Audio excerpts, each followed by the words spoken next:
Ну, я десь мав таку нагоду сказати про те, що які би не були би, ну, знаєте, коли приходить нова влада, ну, дійсно для неї практично в кожному напрямку є дуже такі глобальні, актуальні виклики. Але та влада, яка не розуміється, що Крим є одним із найперших викликів, це ненормально в нашій ситуації. Я ще раз хочу сказати, ми не такі, що ми плачемося, але нас дійсно зараз, ну, просто треба знати трошки нашу історію.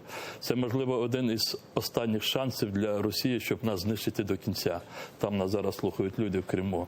І вони це все роблять. Роблять дуже такими методами, прийомами, ну, те, що називається гібридними. І ще буквально декілька десятків років нас там не залишиться. І пам'яті не залишиться. Ми все це пережили.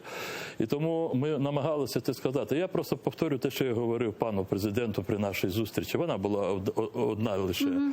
Я в кінці сказав: пане президенте, вас обрала більшість українського народу. Це правда.